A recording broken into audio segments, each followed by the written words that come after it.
Welcome team. So today I'm going to be doing a niche tutorial. This is all about, there have been so many changes in Instagram recently, and where this is something I taught, this is what we all teach. It's something that I have been doing up until just a few days ago, is when you're sort of planning your content and how your social media is going to look. We say choose between 3 and 5 pillars that represent interests that you encapsulate. It's changed. We are really focusing down on one specific niche. The more specific you can be, the more successful you will be. It will help you decide what you're going to post, and it will also help people think, she deals with that issue that I've got.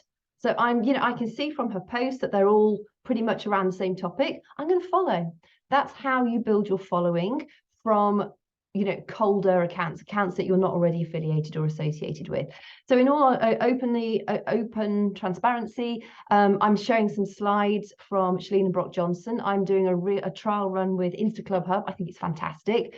If you want to get that trial, let me know, because it's only $7 rather, £6 something for 14 days. And there's so much great information in there.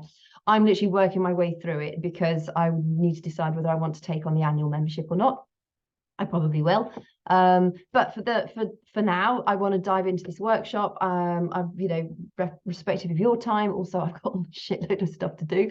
So I'm going to share my screen with you. I just wanted you to know that the slides are from Shalene and Brock. They're not from me. However, I've made masses and masses of notes. So, and also listening from like our Slay Squad teams and really sort of making it relevant to our industry in particular. So I will share my screen and we'll get started. Right, let me make sure I'm sharing the right screen.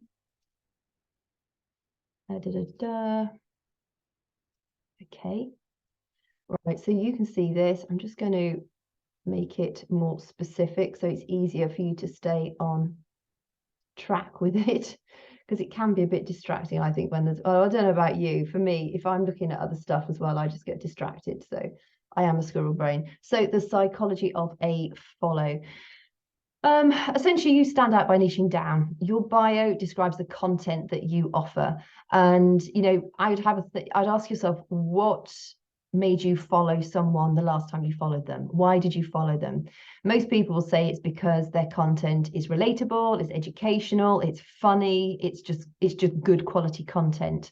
And the psychology of a follow is this: if you see some content and it catches your attention, most content, literally, you know how you act on Instagram, you're just scrolling through, you glance at it and you might not act on it or comment it on it at all. However, when somebody or you watch somebody's reel, or you glance at it or they watch your reel and glance at it, that actually does count as a view. So just be aware of that.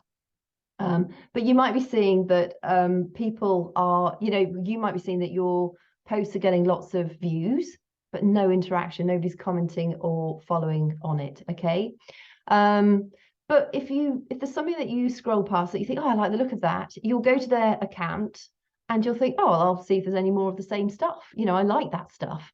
And you'll look at their page, and if there's similar content there, you'll probably follow that person.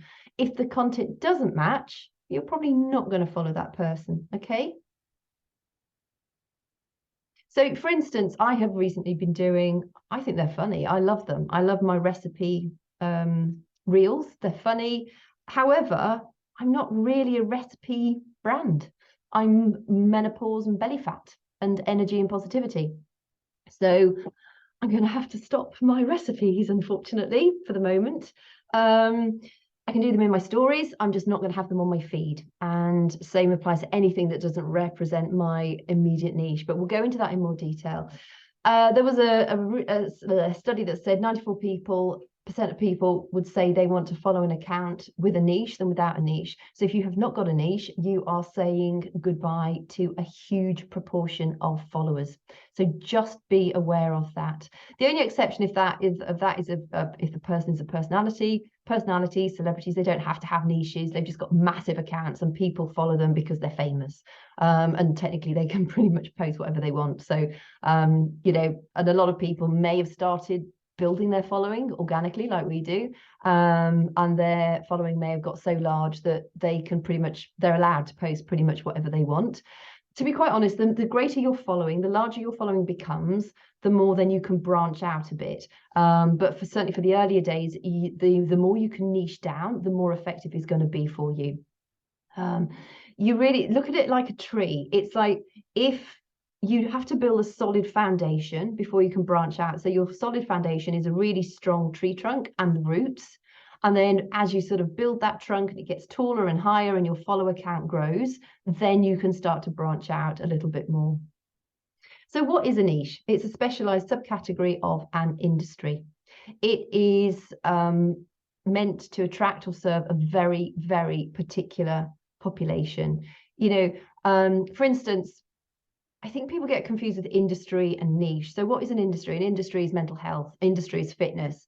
Industry is hair. Industry is beauty. Industry is interior design. Okay. A niche is, well, for instance, me, menopausal belly fat and positivity. A niche is single parent postpartum fitness programs, that sort of thing. Niche is when you and we'll go through this in much more detail, so don't worry if it's not quite resonating with you yet, but I think it's important that you understand the difference between an industry and then the niche. The niche is a specialized subcategory of an industry. Okay. The thing is, there are loads of other people doing the same kind of stuff as you. For us, we have hundreds of thousands of body coaches. So what makes you different? How do you stand out beyond all the other coaches? And that is your niche that helps you stand out amongst those. And that's technically what you're going to learn in this workshop. It's not about discovering your niche. You just pick it. If it doesn't work for you and you don't enjoy it, then you change it. Give it a few weeks. I would say give it 60 to 90 days. Keep posting on your niche category. You're not tattooing it to your forehead. You're not getting married to it. So if you decide that you're not enjoying it, it's not getting the reception that you wanted, you're just thinking, oh my God, I've got bored, or I'm really struggling to find content, change your niche. It does not matter. But having no niche is kind of setting yourself up for failure. You have to have some niche. So just decide on your niche. Okay. Most people don't do this. Most people fear making a mistake, and so they don't take action. Just take messy action. You'll evolve. Your niche will evolve.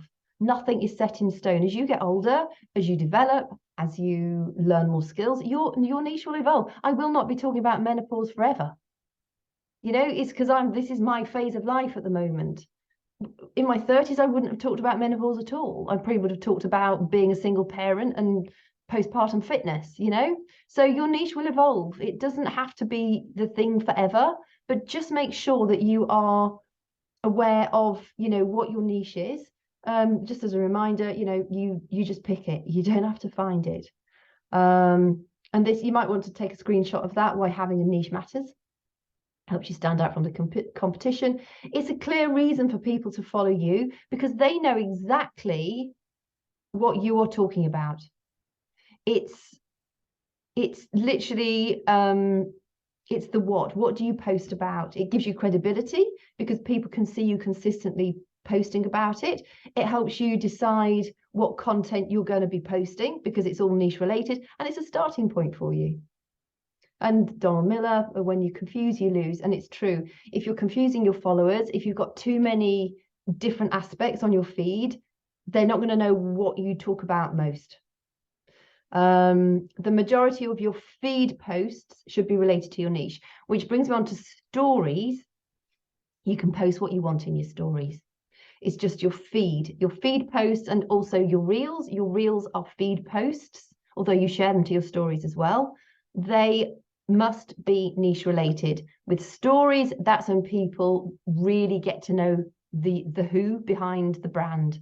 So who are you? That's really when you can show your lifestyle. That's really when you can build up that know, like, and trust factor. And also just bear in mind, I know we say people buy from people they trust and they like. People don't always buy from people they like. Imagine if you're whatever your favorite band is, and one of your mates says, hey, or one of your acquaintances says, hey, I've got these free tickets to go and see whatever band it might be. For me, like the Rolling Stones, I've got these free tickets to go and watch the Rolling Stones. Listen, I'm giving them away. Do you want to come with me? And even if I didn't like that person, I'd probably think, yeah, okay, I might. Yeah, I can probably put up with that person for the evening just because I'm going to watch the Rolling Stones. And the same applies to our industry. If you have got the solution that somebody wants and you've had that conversation, you found about their goals, you found about the gap between their goals and where they want to go, you've had that conversation about, maybe enlightening them. They may not think they've got a problem. They may not know what they need to have. That's where we come in. That's where that's why we have to have those conversations, really getting underneath the skin of these people, because all change involves emotion. And if there's no emotion attached to it, you might as well just say goodbye to them. But change involves emotion. Change involves a problem.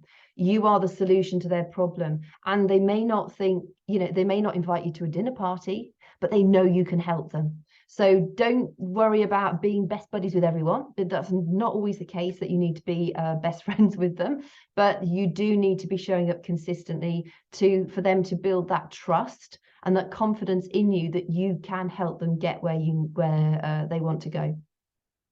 Okay. So how do you define your niche? Oh, here you go. So yeah, I'm sort of jumping the gun a bit.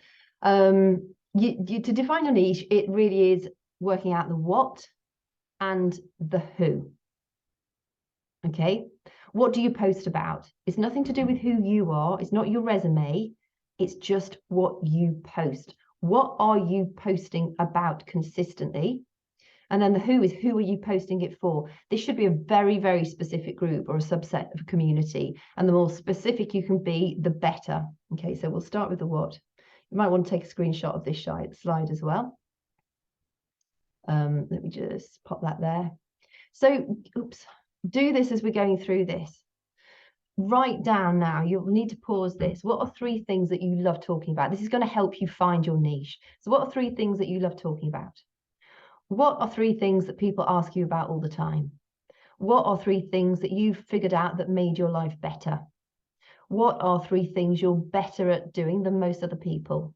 What are 3 things you're currently super passionate about? And what 3 things do people know that you're really good at? You can always ask your friends and family and say, look, if you had to name 3 things about me that I'm really good at doing, what would you say they were? If you're struggling to find that yourself. For me, mine is sort of, my 3 things are things I love talking about: menopause, positivity, and taking action. People ask me all about having a positive mindset, getting the right kinds of workouts, how to get more energy. What have I figured out that's made my life better? Adaptogen herbs, exercise, and holistic health, supportive community. 3 things that I know more about than most people: positive mindset, I'm a psychotherapist; menopause, I'm going through it; and workouts in midlife, I've been doing this for a long time now. 3 things that I'm better at than most than doing: solution finding, I'm a really good solution finder. I'm very good at being positive. I'm very good at living an energized life.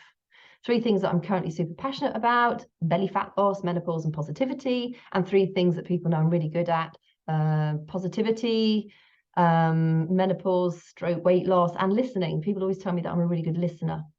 So, have a look through those. You will find that a few words will stand out for you. And when I did this exercise, for me, it was positivity, menopause, and belly fat loss. So those are the 3 things that I'm really going to sort of make sure form part of my feed. And it's great because menopause and belly fat loss, go hand in glove, really. And positivity, all my posts have a positive thread. So I'm not talking necessarily about having a positive mindset, but all my posts are extremely positive in their delivery and their content. So circle the 2 or 3 topics.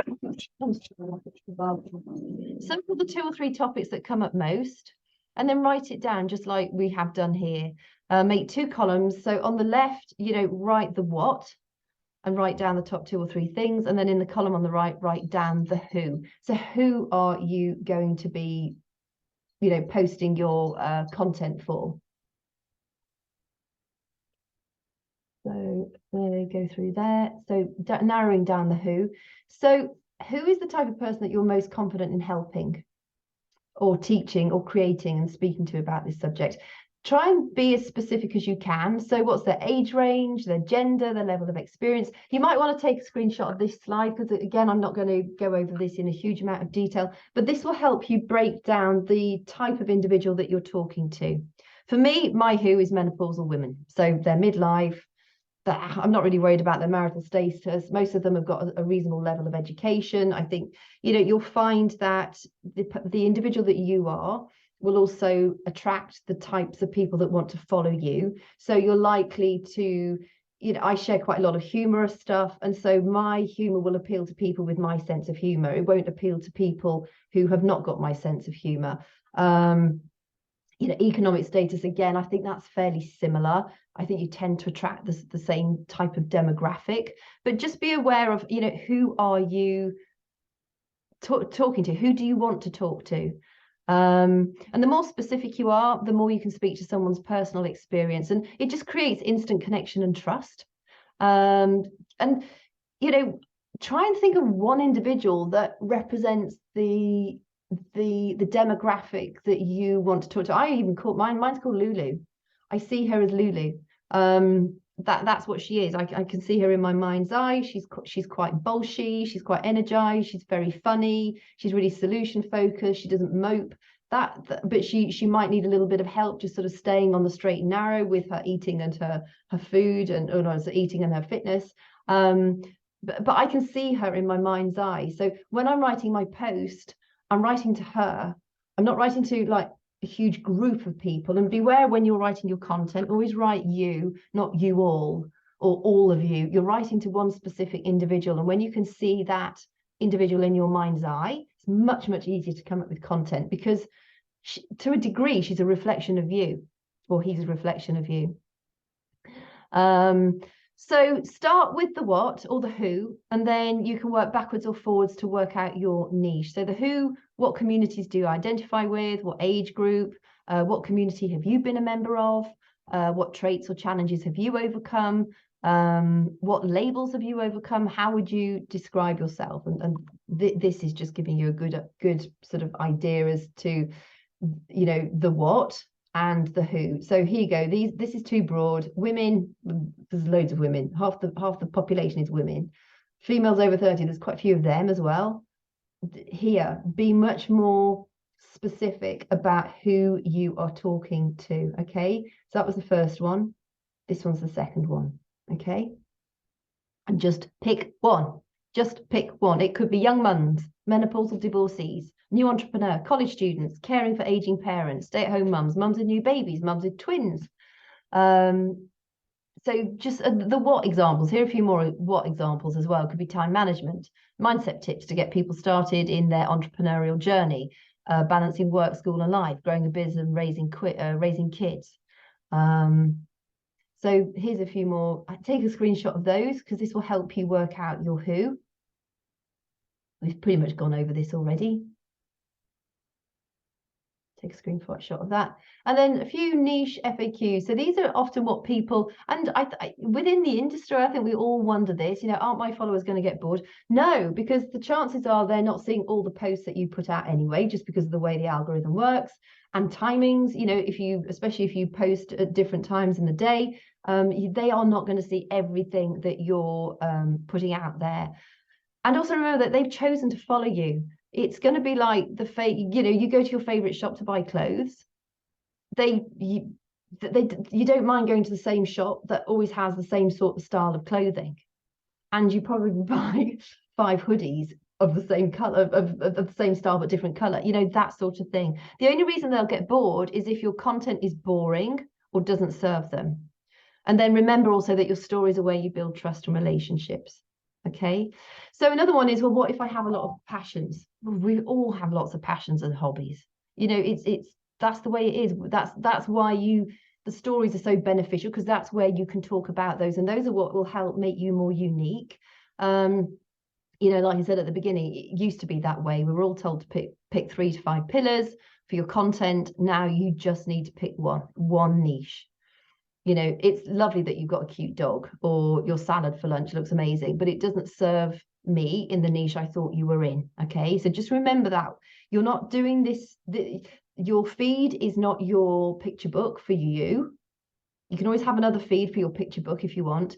Your body feed, your Instagram feed is to resonate, is to connect with the people that you are writing for. And in order for them to follow you, there has to be something in it for them. It's not about you, it's how can you serve them? And then once they've started to follow you, they're probably going to start to watch your stories, and that's when you can really start to build that relationship. Can I change it later? Of course you can. Try posting consistently in that niche first and make sure to have gone through all the reasons you need to think about your niche. So go through these steps that we've got in this presentation and make sure your content is good. You know, before you post it, would somebody else find your content interesting? Talk less about yourself and how about what you do can help those people reading your posts. And also remember, if you change your niche, the people who were following you for that niche probably aren't relevant to that content any longer. So you may lose a few followers too, but that's just the way it goes. Does your niche have to relate to what you sell? There should be some kind of relatability, but you're not going to be selling on your feed. You sell a little bit on your stories, but primarily in your direct messages, in your inbox. You should not be selling directly on your feed. It just, people sniff it out straight away and they're just going to think, oh, she just wants to sell me something, so I'm no longer going to keep following that. So you can't talk, so I can't talk about it. Yes, you can just talk about it on your stories and keep your feed content focused on your niche. Sorry, my messenger is absolutely going wild. So here's a few, these are really useful. So you can go and have a look at these people's accounts. They've probably changed a lot since this was here because they've been improved. But on this one, it's really bad. I don't know what you thought when you read that, but it's rubbish. Health coach doesn't say anything. Well, first of all, start with her photo. Just like, well, who is that? You can't even tell it's her. She should have a close-up of her face, and you can't tell it's her. Health coach has millions of health coaches. So what? It's just a waste of characters because you're only allowed a certain amount of characters. Nothing stands out here. You know, vegan foodie mum of two. That's all it tells. It tells nothing about how she can help you or the reader. I help women look and feel their best. It's beige. What does it mean? What sort of age group of women? What category of women? How does she make them look and feel their best? Is she a hairdresser? Is she a makeup artist? Is she a fitness coach? You know, what does she do? Does she dress them up? Is she a personal dresser? But this tells a lot more.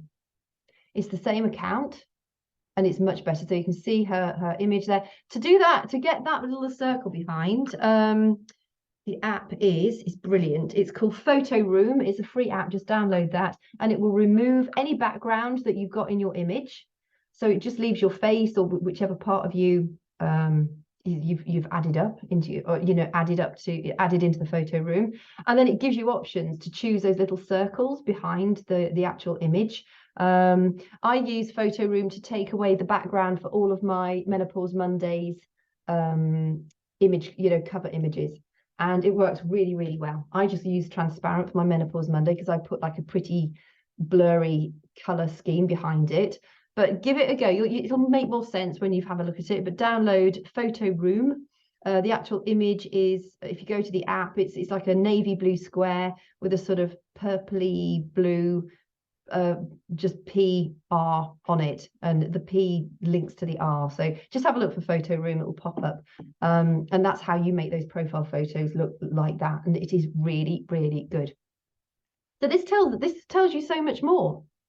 It's very specific. No equipment needed, home workouts for new mums, easy exercises for weight loss. That is a much more engaging bio. So to compare that to this, she will get a lot more followers because people know exactly who she's following and why she's following them. So this is the next example. So again, your hair fairy godmother, it doesn't tell anything. And by the way, she's bought those followers. There's no way somebody with an account that looks like this will have had that amount of followers, which is just naff, because you just think, oh God, that just sucks. And it's kind of like it's a turn off straight away. 2 little humans, 1 crazy husband, and we love cats, with her favorite Bible passage. It means nothing. What is a hair fairy godmother? Always use words that are people can easily relate to. Don't use words that are specific to you. Use words that people can really understand. And again, this photo, which one is she? I guess that's her. Obviously it is, but it's a naff picture. So again, make sure you don't want you and your dog or you and your partner or you and your children. You just want you. It is your account. Okay. So, and this is the improved account. I mean, personally, I would put, it's quite a cool image, but I would have had her with big hair on it instead. However, it doesn't really matter. But natural and curly hair solutions. So, you know, it gives you a lot more many more ideas as to what she does. Post solutions to natural curly hair for Black women in their 30s, toxin-free, healthy hair. So you know exactly what she does. So if you're interested in, you know, natural solutions for curly hair for Black women in their 30s, and you want to go toxin-free, you're going to follow her. Next example, Jordan Kale. It's just like, what the heck is this guy talking about? I mean, what is it? Digital dealership solutions, strategy with Jason. Who the heck's Jason? Bumper, Glovebox Digital, Toronto. Okay, really quite confusing. He has got a call to action. He's got his like website here, but it's not particularly easy to understand how he could possibly help you. Plus his image. I mean, it's just like you would never understand that says strategy with Jason. When you're going through your Instagram, these images are titchy. It's got to be a really good standout image. Look at that one to compare that to this. And here, so Jordan Kale, now it is Jordan Kale's sales closing. Look at the followers that he grew. So he started at 1,046. Look how many more he got once he started posting with a niche and he cleared up his bio. Cleaned up his bio. Coach, okay, he's a coach. That's one of the descriptions in Instagram. But it says, I show you how to close more sales. I teach sales and objection handling strategies, simple strategies to increase your sales, free sales script. So he's got a freebie here. Here, I would not, objection handling strategies, again, it's just like, kind of what does that mean? I would just say, helps you deal with objections. I help you deal with objections, something along those lines. Always keep it as simple as you can. Pretend you are talking to like a 7-year-old, okay? So let's go through another couple. So yeah, I Am Blacklit, that's just one was recommended to have a look at. It was really, really good. Another one, Deliciously Fit and Healthy. Go and take a look at her. Creative home workouts for mums of young kids. She's really good. She's got a very large following. Again, she didn't have that following when she first started all this. So just make sure that you're taking a look at these. And this one's, I love this one. So we educate snowboarders about the body so you can ride until you're 70+ years old. Doctor of Physical Therapy and yoga instructor. They've given themselves some credibility here as well. If you've got credibility, so essentially if you've got any years in the business or the industry that's related to what you do, or you can say you've helped hundreds of people, or you're a member of such and such, you try and if you've got some aspect of credibility, then it's always good to have it on here as well. If you haven't, don't worry about it, but that will come. Also, another thing is, don't put like, oh, I'm a member of the CPTBA XYZ, because people have no idea what that is. A lot of personal trainers have like whatever it is, PCT / something. It's just like, what the heck does that mean? Most people don't know what that is. It's just a waste of digits. So make sure it's normal language, normal lingo, and this is just specific for snowboarders. It's yoga for snowboarders. How cool is that? So have a look at them. Loving Me After We, helping women heal after a toxic relationship without spending years in therapy. Again, it tells you exactly what you expect to get. All right. Another example, Cherise Allison, helping busy women recovering from addiction transform their bodies with healthy living. Yeah. She's a recovered addict and binge eater. Actually, she is a body coach as well. So take a look at her. Her feed's really, really good. Certified in 2 nutrition programs. So am I, actually. I'm certified in both 2B Mindset and Portion Fix. I could put that in my bio, but I didn't. I put 15 years plus experience because that's what I've been doing in my industry. But you could put, if you've got those certifications, you could put cert into nutrition programs. It gives you some kind of credibility. Okay. Another example, Octonation, it's all about octopuses. So if you loved lions, or say like they posted something about a lion, and then you think, oh yeah, I love that picture, so I'm going to go and have a look at them, and it's like, oh god, but they only talk about octopuses or octopi. You'd think, well, you were not going to follow them because you wanted information on lions, and this is a really good example of a very specific niche, because all they're doing is talking about octopuses. So make sure that you're, this is why talking about one thing on your niche is so important. Another one, Julie, a Ledbetter mindset and nutrition advice for 20 to 30-year-old women with past eating disorder. It's really specific about the information that people are going to get from that. Okay, so we know what we offer and we know how it helps people, but we have to use social media in the way it needs us to work it.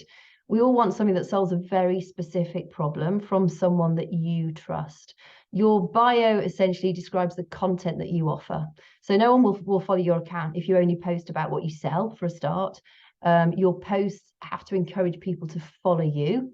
Then you get them into your stories. Then you build the relationship with them. So let me just stop my share screen. I hope you found that helpful. Go through this again. Make sure you take screenshots of those various slides that I've shared with you, so that you can then, get a really good grasp of, work your way through that. Make sure you work your way through those various questions about the what and the who. Personally, I think it's easier to start with the what am I going to talk about, and then what is the demographic that I'm going to talk to. So for me, it was obvious it's menopausal belly fat with positivity. So, menopausal women. So I could put women age 40 to 60, but I want to have the word menopausal in my bio because the algorithm will pick that up as well. And in my, I've also added belly fat in my bio. And when I'm writing my captions to my posts, I'm making sure I've got menopause and belly fat as much as I can in those captions. And then I'm using those hashtags as well. So hashtag menopause support, hashtag menopause relief, hashtag menopause belly, hashtag lose belly fat, hashtag belly fat, that sort of thing. So everything from my bio to my content to my hashtags is all relatable to that particular niche.